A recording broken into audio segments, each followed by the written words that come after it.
This is the Get Better Everyday podcast with Matt Gouget. Actionable advice from real life superheroes who, just like you, are in relentless pursuit of the best version of themselves. Whether you're just getting started or have been at it for years, my hope is that this podcast injects you with some positive energy to continue doing what brings you joy. Join me as I interview the best of the best in business, sports, and life. Let's grow together.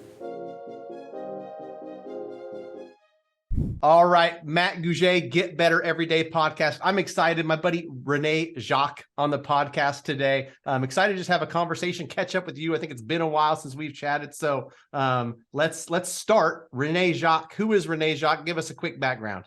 A few things that are out there, but Rene Jacques, I'm the president and CEO of Golden Bay Mortgage Group. Also have a couple other businesses as well. We have a corporation that owns 5 locations of laundromats. As well, during COVID, was able to publish and put out my first book ever called The Athlete's Advantage in Business. So dabble in a few things, but right now, all in all, it's just a hardworking individual, just getting through the ups and downs of a mortgage market.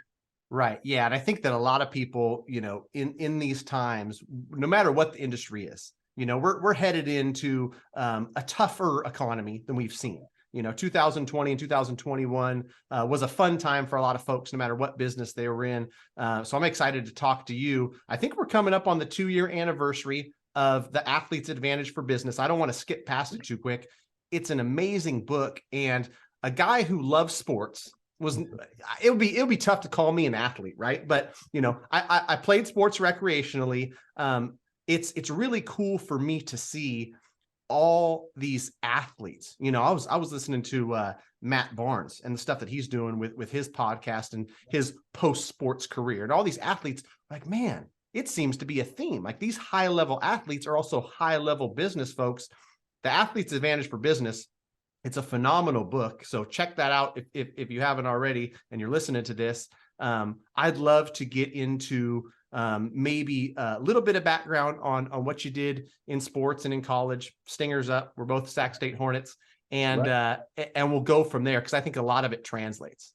Awesome. I mean, just the Cliff Notes version of it. I'm originally from Oakland, California. I grew up playing in travel ball in NorCal was an original team, and then we were one of the first Oakland Soldiers teams right when Oakland Soldiers originated. I was blessed to be on incredible teams, a ton of talent, and we ended up not leaving the Soldiers. The Soldiers merged up with the team and brought people from all over the place. You mentioned Matt Barnes. He was on my travel team in high school. So him, Carlos Boozer, we were ranked top 5 in the nation in high school, which was awesome. I was part of incredible practices, part of incredible games, and it really shaped, because everybody around me was so much more talented than I was. I didn't have the physical presence that some of these guys had, but it led into and really helped with trying to find ways to equal the playing field, because I didn't have that. So that was awesome. It led me to bring up to Sacramento State, got a Division I scholarship.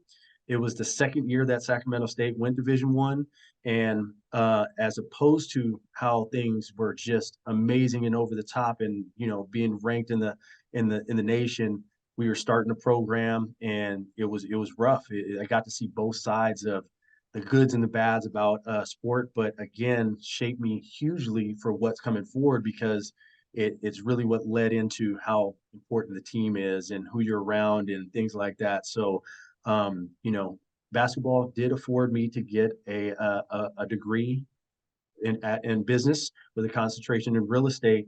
So I was able to take that opportunity, loved every minute of it, and turn it into becoming a business professional. And that's what the genesis of the Athlete's Advantage in Business is all the stuff that I was learning. I didn't know that I was learning so much stuff that I would be able to use now, no matter if it's in business, no matter if it's being a father, all those things. And the book isn't necessarily at all for athletes. There's many people with the athlete's mindset. I'll definitely put you in that category, because it's a take over the world attitude. It's how do I find a way to get a leg up on the competition, learning from your competition, being a good teammate, dealing with the bad teammate, being a leader. dealing with success and failure. All those things lead into it.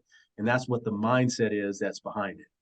Yeah, I love it. I love it. And I love, the parallels between athletics and business. I love when I can talk to my son and remind him that, like business, like sports, like life, hard work trumps everything, That's right? right. And just like somebody who's waking up at 5 a.m. and shooting 1,000 jump shots before they eat breakfast and go to school, I feel like I do the same thing in business where, when I started my mortgage business, I had to record 1,000 videos before anybody watched one, right?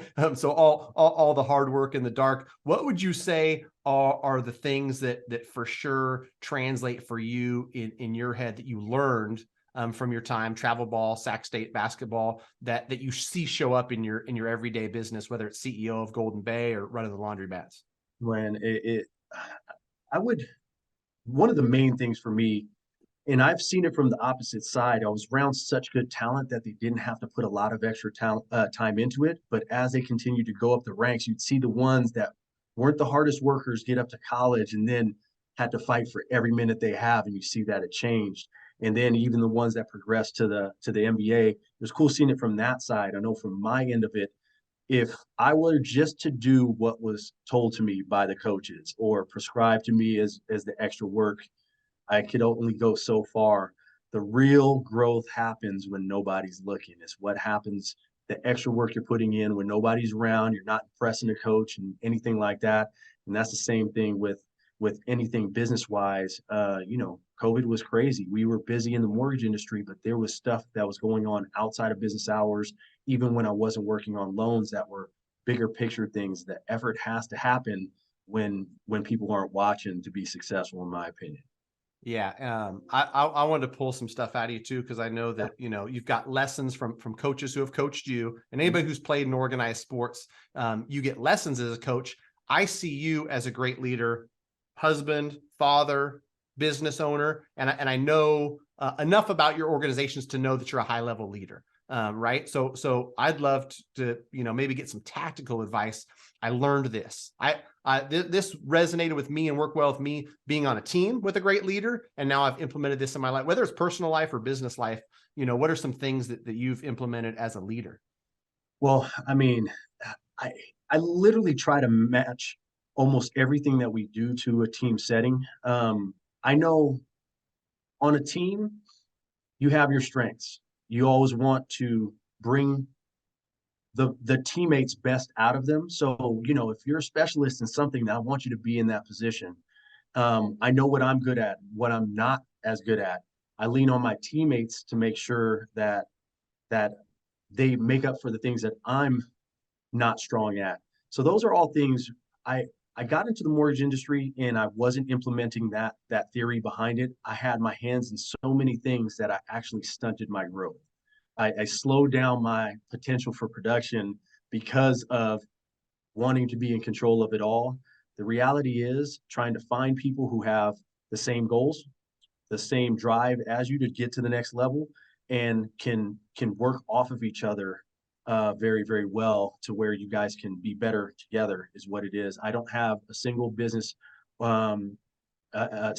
that I have open that is I'm the sole owner of. It's always been a team. It's always been joining up with people that I wanted to work with and had the same drive behind it. So I'm implementing the true team values is really the basis of everything that I do.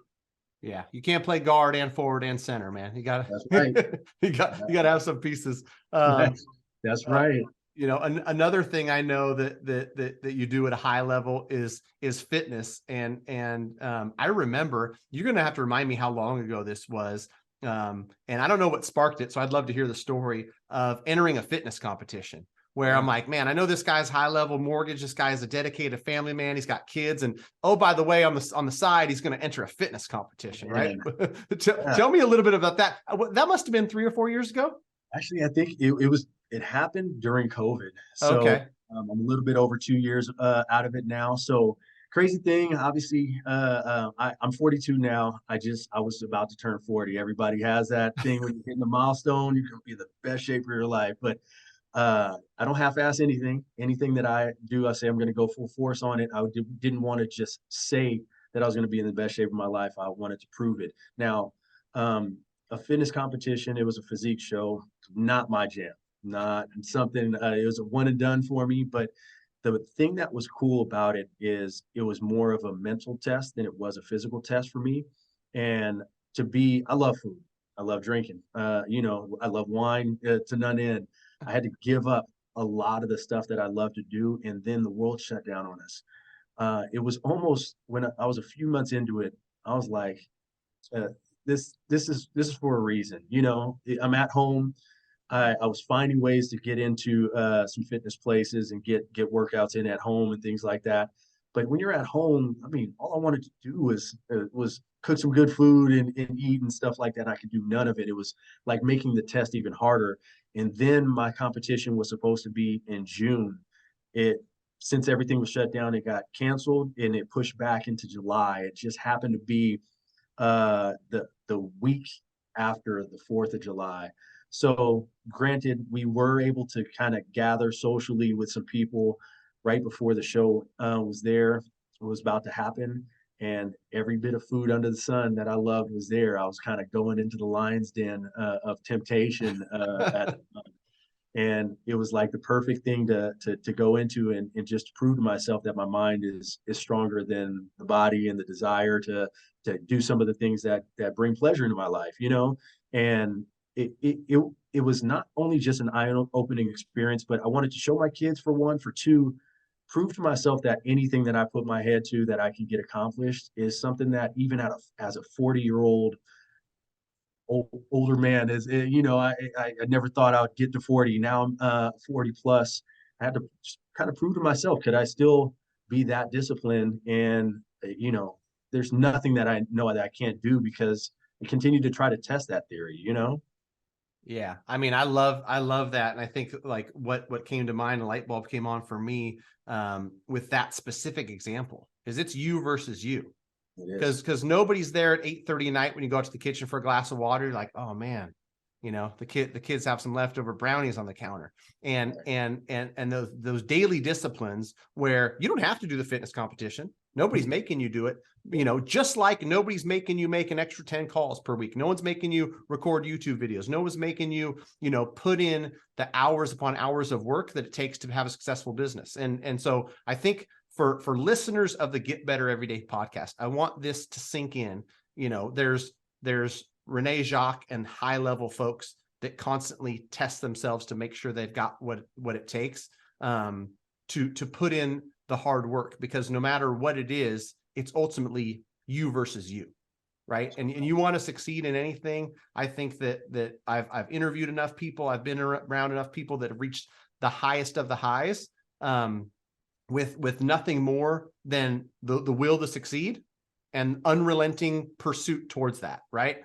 So I applaud you for that, man. I think I'm 42 as well, and I'm thinking to myself, I didn't have the same. I'm 40. I got to get the best. I think mine might have been the marathon I ran last year, right? Because I'm not a runner, just like you're not a physique, fitness competition dude. Like you did it. You said, I'm going to prove it to myself.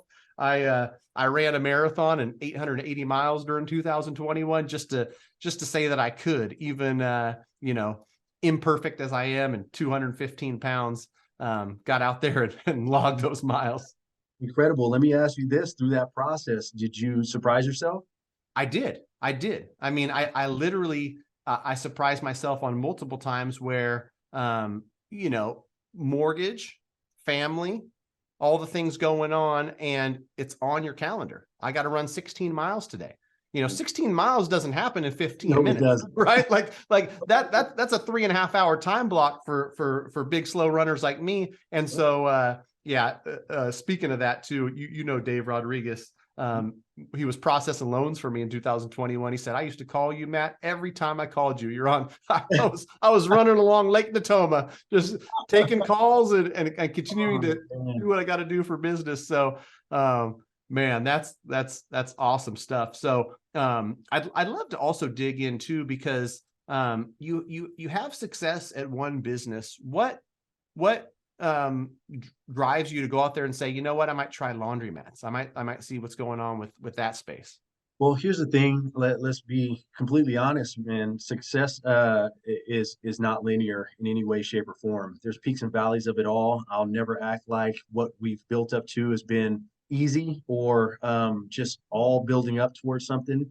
You know, it was because I've been through the crash that happened in 2007, 2008, even though we've had an incredible run for mortgages, I've never really felt that comfortable just knowing that part of my life and how hard it was to get through the crash. We're obviously going through a trying time in our industry again, but I'm more ready for it mentally than, it was practice going through it the first time. And last time I kind of let stuff happen to me. Now we're kind of going full force towards the difficult times is what it is. But what happened last time led me to try to branch out to other things. I will be extremely honest. I'm not at the point at these other businesses that I was hoping to be by this time, but we're pushing forward and have some big goals for these businesses and everything like that. And you want to diversify. You want to know that when the markets go up and down, that you have other things that you can fall back on.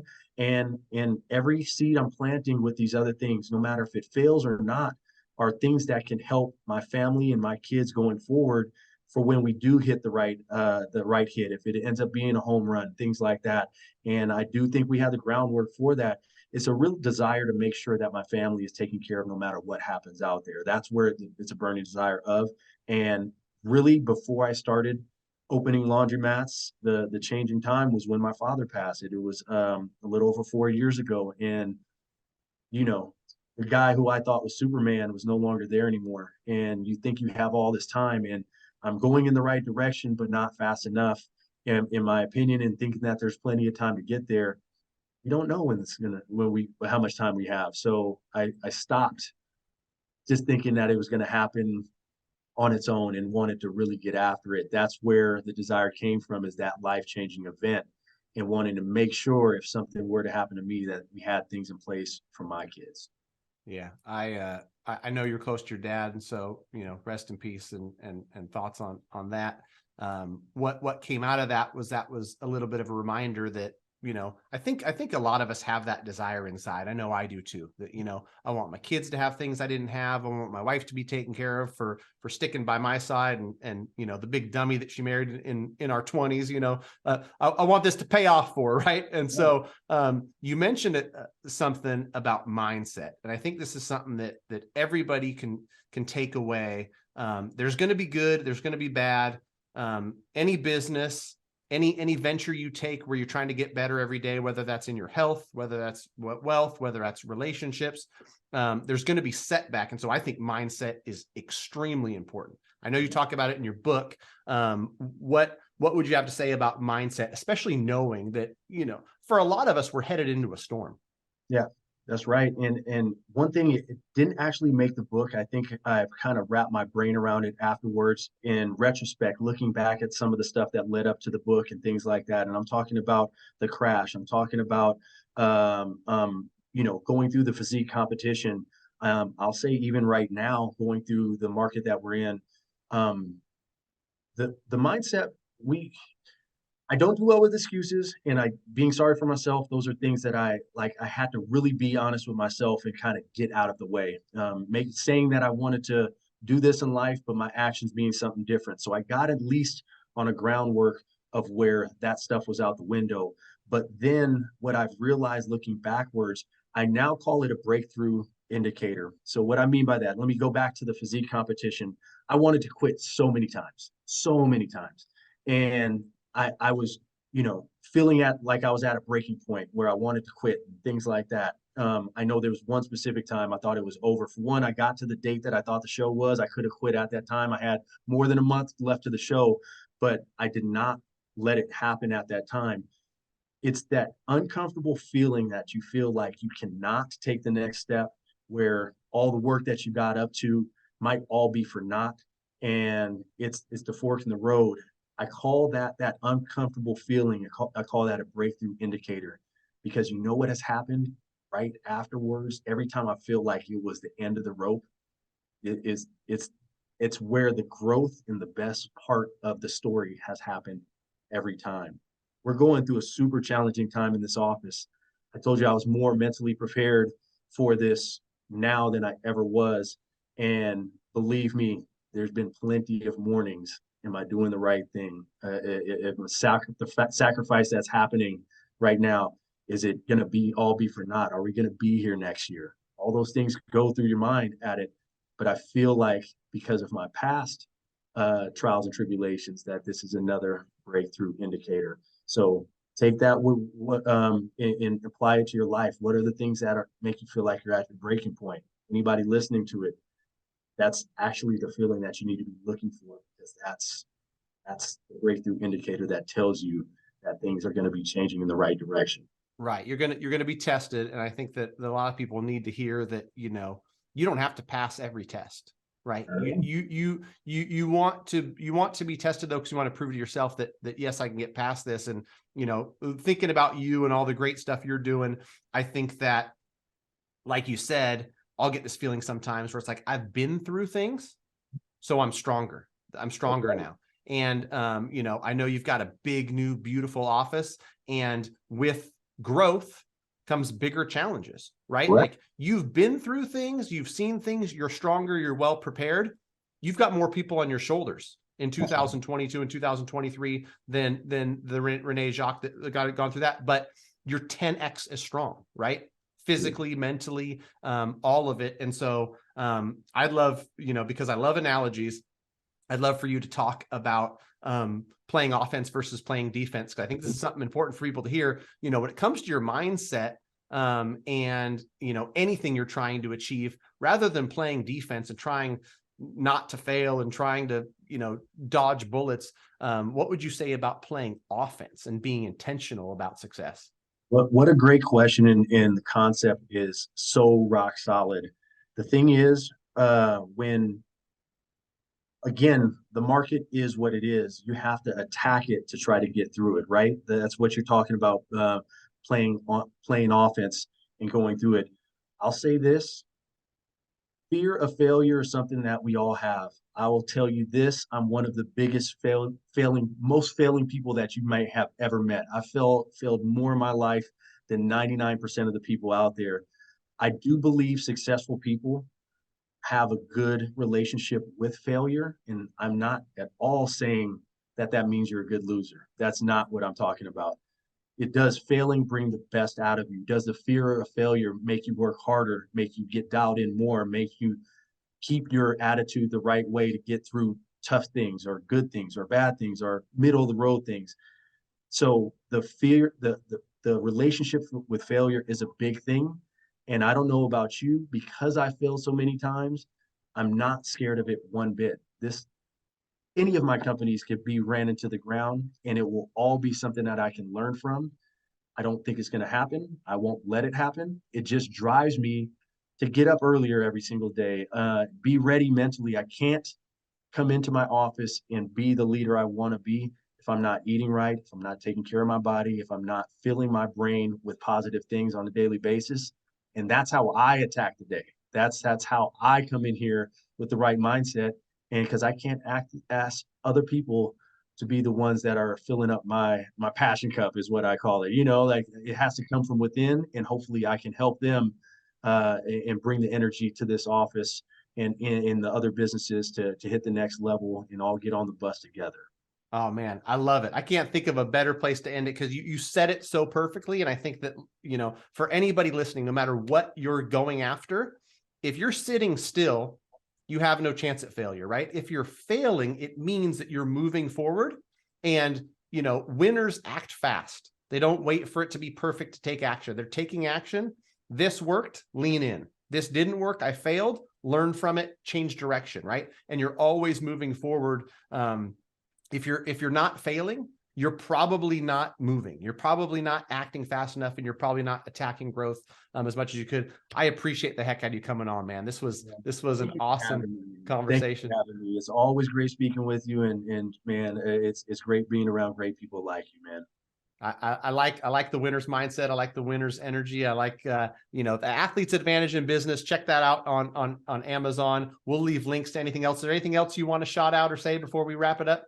Not at all. I mean, that's it. We're just sharing a lot of ideas, and I think we all need to band together when things, because there's a lot of craziness in the world right now. So sharing these words, these ideas, that in itself is where it's at. Yep, for sure. Yeah, hopefully this impacts somebody. If it does impact you, subscribe to this Get Better Every Day podcast. Share it with a friend. Leave a review on the podcast link if you could. I appreciate anybody listening, and thanks again, Rene.